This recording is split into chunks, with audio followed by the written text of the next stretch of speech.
YouTube.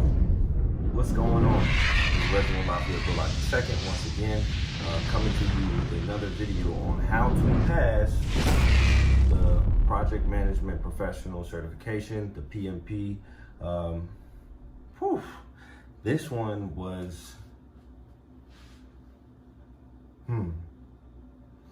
as of now, this one was the hardest exam that I've ever taken, hands down.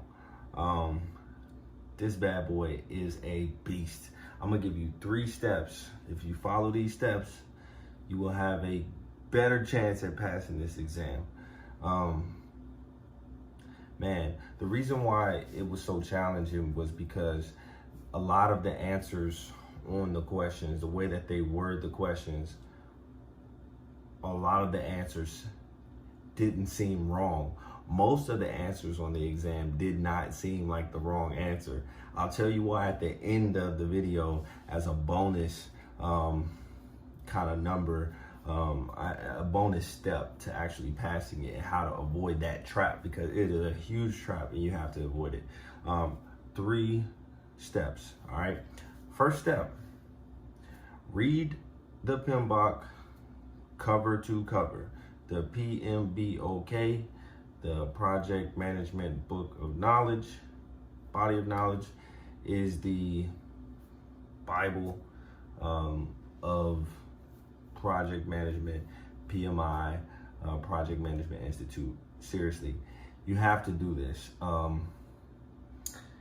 You won't get past the exam if you don't. There's no way, because the concepts, just like, and I'm not going to mention other, I'm going to try to stay specific to this particular certification, but there are other entities and governing bodies over project management that have different theories and different concepts and terminologies. And like, you have to, the reason why you have to read their book cover to cover is because you have to understand the language, their language.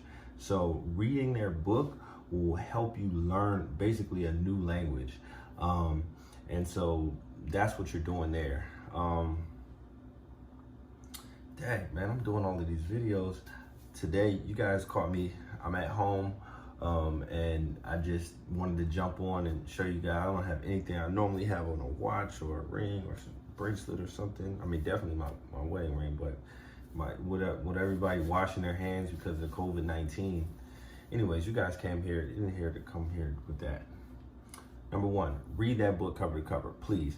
Number 2, you have to memorize the 10 knowledge areas in the 49 processes. You have to memorize that. And actually, thankfully, lucky for you guys, I designed a proprietary, never before been done brain dump of this, where you create it as a phone number, because there are 10 digits or 10 knowledge areas, and then you have 49 processes. It just so happens that in those 10 digits, obviously, each one adds up to 47. So I think 49. So it's like, anyway, check that video out. The reason why you have to do this is because when you look at and I'm gonna post a picture up here, when you look at the project management, the matrix, the body of knowledge, the knowledge group matrix, there are different, it's a table, right? It's like an Excel spreadsheet with word wrap, but ultimately you have to be able to map the questions, each question, to one knowledge area and one process. If you can do that, you're gonna pass this exam, point blank, period. And that's why it's so important to understand it, because when you come across a question and they ask you, something about, okay, stakeholder engagement, then you know that that you're more than likely dealing in that stakeholder engagement thing. Okay, and then they ask you about something about if you can determine the process group that's under there, like monitoring, stakeholder engagement, or identifying stakeholders, or whatever. If you can do 1, 2, first of all, you eliminated all of the other knowledge areas and all 48 other processes. So the questions and the answers on the exam the ones that aren't the incorrect answers on the exam lead to those other 48 processes. So that's when it will stick out to you, like kind of like sore thumb or whatever, I don't know. But yeah, so it's really key. So I really recommend you looking at the brain dump there. I also put in the same video the formulas too. I have like this really cool way of writing out the formulas where I probably can write out the formulas. The whole video itself is 15 minutes long, but most of that was the knowledge areas, because that's just a lot of writing. But with the formulas, I think I might have wrote that in like, I don't know, man. I'm gonna post another video to see how long it is, but I think it's under 3 minutes. We'll see though. The next and the last thing is practice exams. I failed this exam. It hurt me. I almost cried. I was just kind of in between government contracts, and I needed, I was kind of really ready to put this on my resume, because instantly when you pass it, you are a PMP. And I needed this to kind of get a leg up and to move forward with my career. And it was just devastating because it's so instant. And I worked so hard for this. I worked so hard. I put in so many hours, but I did not memorize the 49 processes and the 10 knowledge areas. I didn't. And there's another story on that, but basically my cousin, we're always in competition since we were kids, and she's younger than me, and she's like always been smarter than me. She still is, and she's just brilliant. She's just a brilliant mind, and I failed it, and then a couple months later, I think she called me and told me that she passed it, and I was like, and she was just bragging. She throwed it in my face. I couldn't have it. So what I did was I humbled myself and I asked her, like, what do I need to do? What did you do? And so she told me about like the knowledge area part, and I committed to it. And that's when I created the brain dump and the phone number method. And that phone number method, I pray to God that it helps out a ton of people, because I've never seen it anywhere before. And I'm extremely, like, I look at it to this day like, wow, like that was a really good thing that I came up with. I don't know how I did it, but it was helpful to me. I think that is the main reason why I passed it. So anyways, the practice exams is step 3. Step 3 is the practice exams. So you have to practice. The first time I failed it, I didn't take enough practice exams. I would say that is probably definitely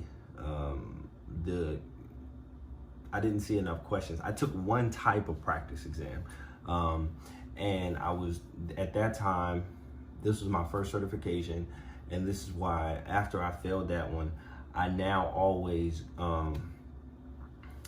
do online or computerized practice exams, because I just wrote out all of the questions that were in the book on a notepad, and I was doing that, and I got like 80% on it. I was like, oh yeah, I'm ready to test. And you get on the computer and the questions they just look different. Yeah, so practice exams. I was taking 4 practice exams a day at some points. I mean, I wanted this. I really wanted this. And this is a 4-hour exam. So obviously being at home and things like that, I was able to really kind of put some time into it.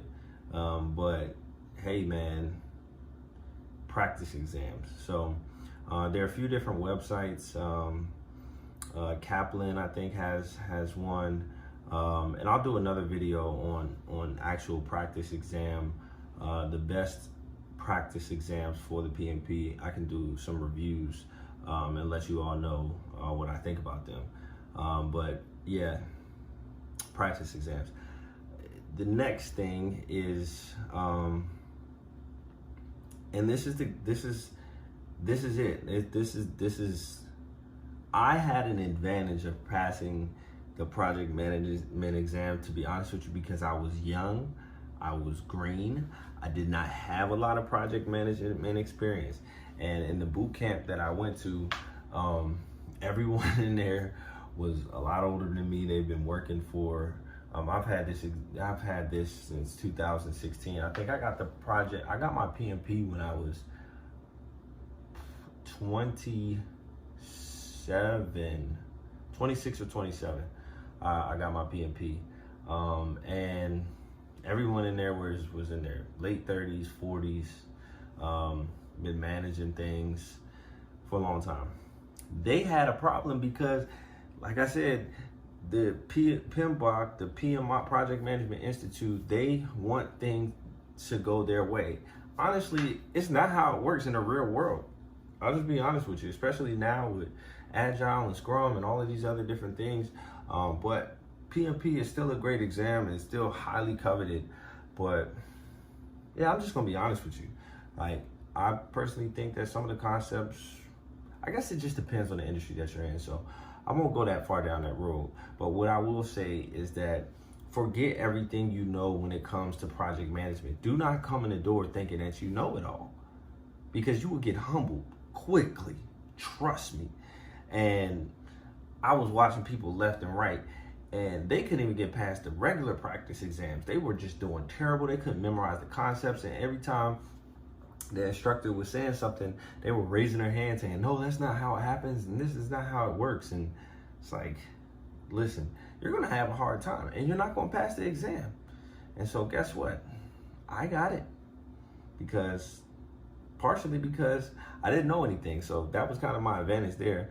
I won't say I didn't know anything, but I had limited knowledge, very limited knowledge. So the knowledge that I was more of an open mind and a sponge and a blank canvas, and I didn't have to correct any bad habits, or maybe not necessarily bad habits, but I didn't have to unlearn anything or consciously not, have any dissonance. I didn't have any dissonance in between, my personal knowledge base and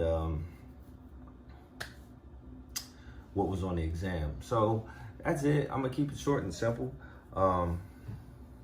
Hey, please, I'm gonna keep putting these out there. Right now, I wanna increase the number of IT professional type content on my page. So you might be seeing me post a lot of videos right now, but I think that some of these videos will be able to just kind of be, these things are going in, this is going on. I've had it since 2016, and I'm working in the industry. I'm doing my thing, and it has been a great certification for me. It's been required for a lot of positions. I get calls from recruiters all the time. One day I'll do that. I'll sit down and show you guys just how many recruiters call me. It is really, it's a good thing. It's a blessing that I have that. But I went from not being able to get a job or not getting any callbacks from interviews or even any job I applied for to now I literally have recruiters calling me every day like they're bill collectors, and I have more job offers in my inbox than I have spam. And I'm not saying it to brag. I'm just saying it because, I have to tell myself that it's not annoying. It's really what I earned and worked for. I remember when I didn't have it like that. And some of you all out there maybe in a similar boat, either way. And yeah, if you put the work in, it will come. It's the field of dreams. If you build it, they will come. The whole speech and everything. So anyways, I'm out. Subscribe to my channel. Thank you guys so much for watching. I hope this was helpful. If you guys have any other questions, please leave them in the comments. That will help me out a lot too, is to understand more from the audience what you all may want. And you can give me some ideas for some new videos or content within these different domains, and I can give a deeper dive into some of this stuff. So anyways, peace.